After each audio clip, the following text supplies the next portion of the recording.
all, I'm Kelly Nagel. This week, my co-founder Matthew DeSantis concludes his conversations with our Teen Think Tank Project students and the social justice issues they are most passionate about. Savannah Riera, an 18-year-old high school senior and competitive swimmer, joins Matt to talk about a topic very close to my heart, gender rights. Aside from swimming, Savannah has many interests and hobbies, including serving her community through the First Aid Squad, student government, choir, church youth group, debate club, and Model UN. Savannah also speaks French and Spanish. Savannah's passion for feminism and gender rights started while attending an all-girls school in Lima, Peru. And next year, her passions will take her to the United States Coast Guard Academy, where she recently received a CGAS appointment. Savannah intends to swim collegiately and major in government, as well as fulfill her dream of serving her country as a female officer in the United States Coast Guard. In an enlightening conversation about feminism that includes her unique childhood experiences and impressive future aspirations, Savannah and Matt explore the history of gender rights, including in the U.S. military, and why leadership in our country needs to reflect the fabric of our nation. Enjoy. All right, Savannah, thanks. Thanks for joining me. How you doing? I'm good. Thank you for having me. It's such an honor. First and foremost, you're a swimmer. Yes, I am. I don't know if you've been able to pick this up during our interactions and my conversations with other think tank crew members, but there are 3 classes of individual that I absolutely love and want them on my team at every turn. The first is a wrestler, the second is a runner, and the third is a swimmer. Yeah. Put those individuals on the D3 level, all the better. Now, listen, I'll take low Division 1, right? Because I think there's something about the character and conviction of an athlete at a low Division 1 level. But that work ethic and that conviction is magnified to a degree that it's almost hard to quantify on the D3 level because there is no direct scholarship money paid. Yes, it may help with financial aid. It may help with admission, but that's not paying your tuition. That's not putting books in your bag, and that's not putting food on your table. Yeah. You're doing that for the love of the sport. Yep. And to me, that says so much about the work ethic of an individual if they're willing to participate in collegiate athletics at that level. And then take it to another level. All 3 of those sports, especially swimming, require you to keep ungodly hours. Yep. Like pool time is either 4 a.m. or midnight. Like, what's the deal? They got to build more pools. I've done all the 5:30 a.m. practices, getting up at 4, driving 4 hours to a swim meet, airplane travels, airplane fares, the whole ordeal. And it's especially big in my family because not only am I a competitive swimmer, but I have 2 younger sisters who are both competitive swimmers as well. And my mom was a swimmer as well, and she still swims. That's so great. We're all over the place with practices, practice times, meets, different meets. It's absolutely overwhelming, but we could not imagine ourselves in any other sport. So I asked 2 questions to athletes, and they're the same 2 questions. And it's how long you've been doing it, and are you any good? So I've been competitively swimming since I was 7. So I started out in Virginia on the Curl Burke team. I believe it's renamed now.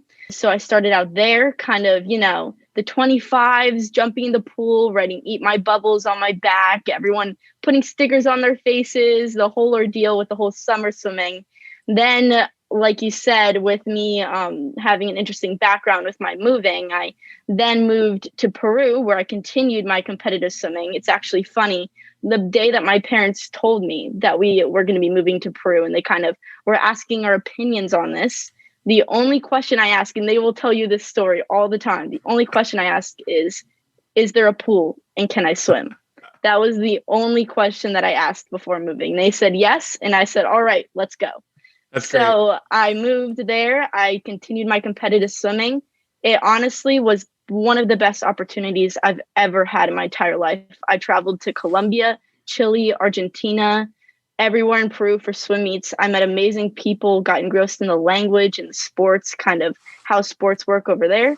Then I moved back here, continued swimming. I actually swim for the Jersey Gators right now, which is my mom's team. So I swim for her coach that she used to have.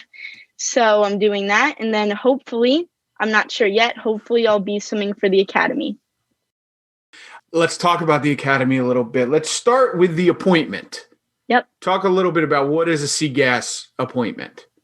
So when you apply to the academy, there's basically 4 basic options that they'll go through. Number 1 is no appointment.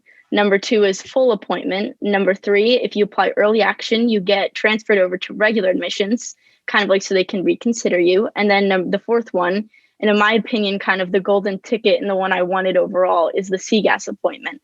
So you basically are sent to a military prep school for a year before you automatically go to the academy for 4. So I'll be going to Georgia, Alabama, or NAPS, which is the Naval Preparatory here in Rhode Island. Very good. What are some of the advantages of that program compared to the others? So basically, some of the advantages, and this is kind of what I talked about with my recruiter and my parents kind of when I was applying to the academy, hoping for the CGAS appointment, is that you get exposed and you embrace this military culture and these military drills and kind of the entire culture that embodies the military before you reach the academy. So you already have all this experience, you already have all this knowledge, you understand where they're coming from, what they're saying. So that minute that you arrive at the academy for what we call swab summer, which is some training before you start the academic school year, you already are a step ahead of everyone else. You kind of know what's going on and you kind of have that stance between everyone else. And then also, it definitely prepares you, or in my case, I believe, for the academic rigors of the academy. It is a STEM-based school, so you receive a Bachelor of Science when you graduate. And for some people, such as myself, STEM is definitely not my forte. So it'll definitely kind of prepare me for the academic rigors. And it honestly overall sets you up for success at the academy. So I think it's kind of the best option to set you up to graduate and succeed. How much did your experience abroad either open your eyes to the possibilities or open your eyes to the oppression of females, of female leaders, of gender equality and or gender inequality? You know, I really believe that it was definitely my school. If there was one factor that opened my eyes to all of this about feminism and gender rights and gender equality and females in society, it was definitely my school. Not only did I go to a private school, but like you were saying, it was run by our sisters or our nuns. It was a Catholic school. And, you know, I was surrounded by the female leaders that existed within the society. And we would have speakers every week, these strong female advocates that would come to speak to us about different topics. And I'd see all of the upperclassmen, all of the sisters that we were all bonded so closely together. There was only 99 of us in a class. And I would see all of them going off to Harvard, to Yale, to all these places to study all these amazing, incredible things, all the things that they wanted to do to change the world. And I think I was honestly inspired by that.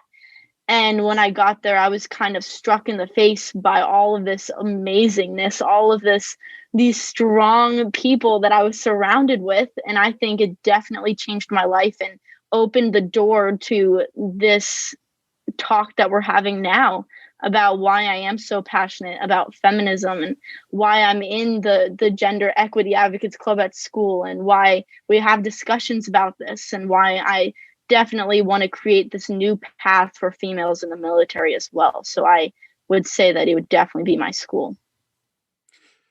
So that's great. And that's a time, place situation, right? You're in that time, in that place, you are with people who you want to be, right? You're looking up to these individuals, you're emulating their behaviors or at least their mindsets. But let's take it back a little bit. Let's look at big picture. Either your experience transitioning out of that system back to America, or even your viewpoint from afar while you're there? You've got this sense of empowerment. You've got this sense of momentum that you're getting from these individuals. You come back to the States. What's the first thing that you take in with this mindset that you've developed over time? Like, what's the big picture look like to somebody who is starting down the road of empowerment? I definitely went through a little bit of culture shock, but like you were talking about with being kind of empowered and inspired by all these female leaders, I definitely think that that's something that you can pursue and continue here. And so basically, on kind of like a broader picture of the integration of women in leadership within females, I definitely believe that leadership in this country, in America, and kind of globally, I think one of the things that needs to kind of change or needs to be called to action is that it has to match the fabric of its constituents. You can't just have one slice of the pie and their ideas and their voices. It needs to have the functioning pie in order to function and integrate ideas. So I think that as women kind of break those glass ceilings of what we went through before and show their value, society as a whole is now realizing, and this is kind of where the opportunities kind of carry over from where I used to live and what I went through over there. Society is kind of realizing how important females are to the leadership and structure of our nation. And while we have made huge strides within women's rights and leadership, I'll talk on in America, I do believe that we're not quite there yet, but we are on our way. There is still this positive connotation. So I think it's clear now in society that the integration of women in governments and institutions and the economy should be the norm. And it's proven to benefit everyone's performance and results. I was looking kind of before we started here at these studies that have been done, and just some quick facts just to kind of prove this point are that women who are involved in negotiations and the probability of a peace agreement lasting at least 2 years is increased by 20% and 15 years by 35%. And between 1990 and 2019, women made up 2% of mediators and 5% of witnesses and signatories, and 8% of negotiators in major peace processes worldwide. And kind of taking it back to the sense that I was talking about how we're not quite there yet. If you also look in Women's Kind worldwide, they made a study that less than 15% of landholders worldwide are women, despite most women in the global south working in agriculture. And in 2018, the estimated global gender pay gap was 22%, with women earning around 78% of what men are paid. And then nearly 82 million women around the world don't have any legal protection against discrimination in the workplace. So I think that there definitely is things that we need to improve on, but I definitely think that we are on our way. Matt, what an amazing conversation with Savannah about gender rights. There are so many levels to the conversation on gender and feminism. And next week, we'll be sorting through some of these with Kira Sanbamatsu, Professor of Political Science and Senior Scholar at the Center for American Women in Politics at the Eagleton Institute of Politics at Rutgers University. Don't forget to subscribe and download the podcast to catch the second half of our conversation on gender rights. For now, I'd like to thank Savannah and my Teen Think Tank Project co-founder, Matthew DeSantis, for the amazing conversation. I'd also like to thank all those who made this podcast possible, our wonderful production team, the George Milton Group, and Winnie the Moog for our theme song. Most importantly, I'd like to thank you, the listener. Let us know that you're listening. Subscribe, rate, and review this podcast, and follow the podcast at problem_pod. For more information on today's topic, or to find out more about social justice programming for exceptional teens, please follow the Teen Think Tank Project at teen_think tank, or visit us at teenthinktankproject.com. Until next week, I'm Kelly Nagel.